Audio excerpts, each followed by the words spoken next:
all that's doing is protecting your ego. But then that just brings you back to point one, which is do nothing and the devil will find you. Hey there, my handsome and pretty little cobras, and welcome back to the Cobra's Nest. Today's video is going to be how to think creatively and change your life forever. So I got 6 things that I want to talk about because you guys know I'm really big in this whole idea of the law of manifestation and thinking your reality true. So yeah, without further ado, let's just get into the video. Let's get it. Let's go. Woo. Okay, so coming in at number 1, do nothing and the devil will find you. So this one really resonates with me because it's like, have you guys ever heard of the expression like idle hands makes for the devil's work? When I'm not doing anything and I'm resting and I've rested way too long, I start getting antsy, I start getting depressed, and I start thinking about like a bunch of things that went wrong in my life, and I just kind of spiral down into a place where it's like, if you were busy doing what you needed to do and you were busy working towards your goals, you probably wouldn't have time to like stew in your own thoughts. So that's something that I've noticed that happens to me, and I'm like pretty ambitious, so I think that if my Cobra babies are of a similar nature, you guys can definitely relate with this. So if you're feeling kind of stuck, that means you're not doing enough. And I know this is like super like not popular in the minimalism community, and that actually took me a long time to find peace with. The minimalism community definitely advocates for slow living, intentional living, and I really did that for a long time. But I guess I'm just like not the greatest minimalist. I actually find myself happiest when I'm actually like really busy and like working towards my goals. That really fulfills me. So I think that as one minimalist to another minimalist, if you're finding that you're doing too much slow living, it's okay to give that a break. I think it's good to take a rest when you need it, but if you're just like too much slow living and life is passing you by and you feel like you haven't accomplished anything, then this is the time to think a little bit more creatively and wonder, why is it that you have this much free time doing nothing when you really could be doing something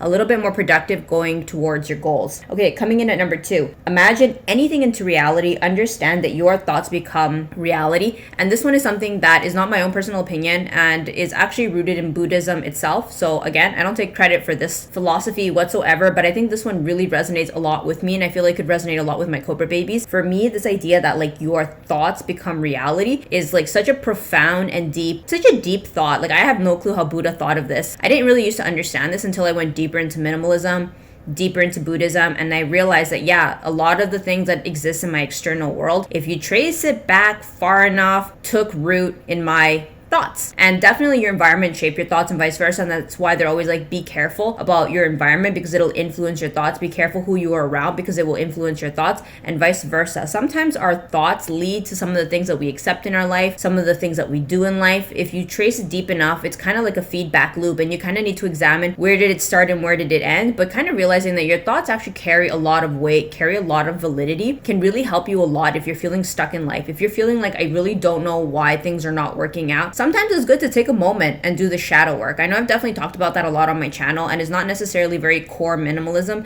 but for me, sometimes examining my thoughts, examining the paradigms that I've been telling myself can be really helpful with getting unstuck and moving forward. Maybe you've been telling yourself you're like not good enough. Maybe you've been telling yourself you're not worthy of this, or you keep self-sabotaging. Of course, I'm not blaming you entirely, but you definitely have a lot more control over your life than you give yourself credit for. And if you want to think about it in another way, thinking that you don't have control over your life is not a useful framework. Playing the victim can be fun, but it really won't get you anywhere. And so I love playing the victim. And I saw it was getting me nowhere, and I was like, okay, I decluttered that way of living. I was like, it's not helping me. So instead I try to imagine the kind of life that I'd love to live, and I tell myself, don't be ashamed, chase it. And I think a lot of that has definitely stemmed from my minimalism journey. You guys have seen that I've used my minimalism to declutter all kinds of paradigms, even minimalism paradigms that were definitely like no-nos that a lot of other minimalists didn't like to see. They were like, you shouldn't be doing that because I'm not doing that as a minimalist. You're going against the community. How dare you? And you guys saw that I didn't care. I still did it because I was like, when I asked myself like the deep and real questions, I was like, okay, in my ideal world, what do I want? And I was like, that is coming from my thoughts, and I'm going to honor that, and I'm going to do it. So again, don't be afraid to be disliked by other people. They're entitled to living their life, and you are entitled to living yours, and you should definitely pursue your life without shame and understand that the thoughts that you have are creating your reality. So examine them. If there's shame in there, feel no shame, because at the end of the day, it's your life and not anybody else's. Okay, coming in at number 3. So explore, read, and look at what other people are doing so you can do it too. So I've heard this really good quote that says success leaves clues. So if somebody else has accomplished it, it means that it's possible. It doesn't mean that it's easy. Like, no one's saying just because they can do it, you can do it. I'm not saying that, but I'm just saying that success leaves clues. So if there's someone who inspires you or somebody has something that you want, it isn't impossible. I'm not saying it's easy, but it's possible. So you can look at the clues that they've left behind, because if we believe that success leaves clues, you can definitely, okay, let me figure out what I can do to get there. And sometimes it's half the journey. You know, honestly, we try things, it doesn't always work out. Like, let's be for real. I've tried a lot of things and they didn't work out, and that's okay. But like, at least I tried. And I think coming back to this idea that like, okay, look at what other people are doing and give it a try. I feel like it doesn't box me in. It makes me feel like, and I think hopefully this can help you as well too, to think creatively, is like, well, you know what? They were able to do it. Like, let me try. Let me see if I can do it too. No one's giving you promises that it's actually going to happen, but like, at least trying is better than telling yourself no right from the get-go. I think like that's an extremely miserable way to live. You see something, you want it, but you tell yourself, oh no, that's really hard. You shouldn't even try. All that's doing is protecting your ego. But then that just brings you back to point one, which is do nothing and the devil will find you. I think you probably, especially because my audience is a lot older now, I think you guys kind of know what I'm talking about. You didn't try, and then you hated yourself because you didn't even try. You didn't even have the courage to try. You didn't even have the courage to risk failure. And there's nothing wrong with failing. I think that's something that I think a lot of us need to overcome, and that's something that I had to overcome. Is like, okay, so you failed, at least you tried, get back up. And I think that that's really important when it comes to creative thinking. That's the whole point of creative thinking. This method didn't work, let's try another method and another method. Or maybe this isn't the thing for you, try something else, be creative, think of something else, think outside the box, think of a different way of doing things. Don't get constantly stuck in the same way. Like, old ways will not open new doors. Okay, so coming into point number 4, so you have to activate a positive mindset. You can't let things tear you down. Life is extremely difficult, and you guys have seen my journey, and I think you've all, like, let's be for real, all human experience has suffering in it. And if we let every little thing knock us down, I mean, yes, no one's saying don't cry. I actually was listening recently to a podcast with an audio recording from Charlie Munger, and there's something that like really resonated with me. So his son died from leukemia, and I just thought that's just so tragic. Burying a child, like, that's really difficult. He says like a lot of people look at his success and his wealth and think he's so lucky, but it's like, have they ever experienced burying a child? And so he says like, something that he's learned is that like, have a cry, but keep soldiering on. Everybody has pain. Everybody experiences pain. And when you kind of think of it from that perspective, because I think sometimes the reason a lot of us don't get up is because we think like, it's easier for other people. My pain is really difficult. I deserve to stay down here. And by all means, cry. Like, cry as much as you need to cry. I understand that we all have hard experiences. There comes a point where you tire of crying. You're kind of like, why am I still crying? It's been months, it's been years. And you start to kind of get disgusted with yourself.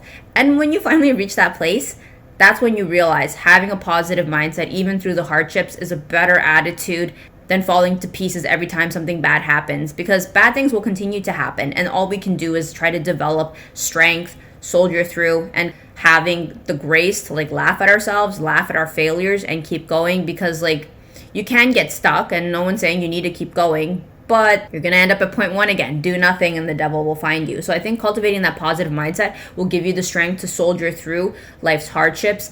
Okay, so coming in at number 5. So in terms of thinking creatively, it's great to imagine the whole world, but something that would be really helpful is actually record things down in a manageable way. Record things in manageable goals, reward your progress, and rinse and repeat. That's pretty much all that it is. If you want to be successful, you need to look at like, what do I need to do? So that's your goal. If you do accomplish your goal, okay, reward yourself, because I think that's important. Constantly treating yourself like a mule and beating yourself isn't really the answer. Everybody needs little rewards, and whether that be get a little coffee, have a bubble bath, journal, watch a movie, whatever it is, we definitely need rewards. But you need to understand that, okay, you had your reward, now rinse and repeat. Just keep repeating that.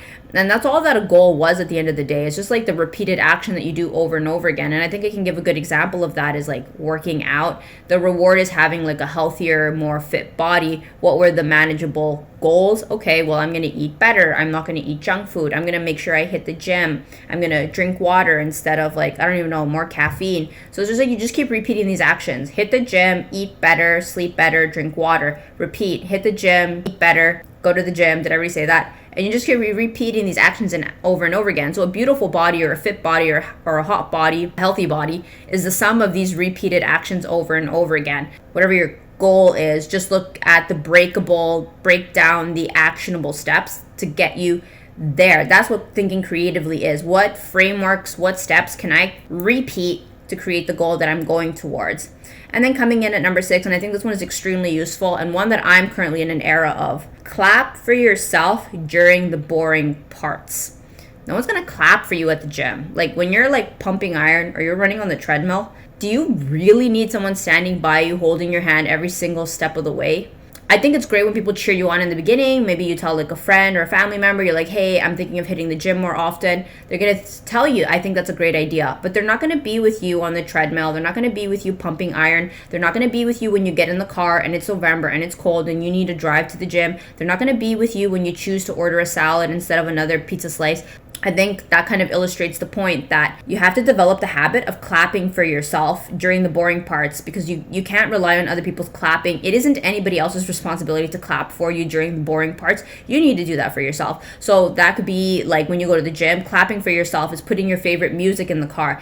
Clapping for yourself could be like after you work out, write in your diary or your journal or your progress log. I hit the gym today. I'm so proud of myself. Writing in your, once I hit a certain amount of weight, I'm gonna treat myself to like a dress or whatever, or writing down like, because I went to the gym, I'm gonna treat myself to whatever on the weekend. So like clap for yourself. Understand that the reward that comes from doing whatever it is you're doing is the whole point of why you're thinking creatively. You think creatively of like, how can I create my dream life? And hold that vision in your mind. You thought of this, you imagined it, you thought of it, and so now keep clapping for yourself. Clap for yourself as you go towards your goals. I think that takes a lot of courage. It takes an insane amount of courage to go towards your goal. So clap for yourself. It'll be a lot easier to hear your own clapping than it is to look around and see who's clapping for you. If you need to rely on others' claps, you're in for a rough ride. So I hope my Cobra babies could have enjoyed this video, how to think creatively and change your life forever. And I will see you guys in the next one. Thanks for watching. Bye.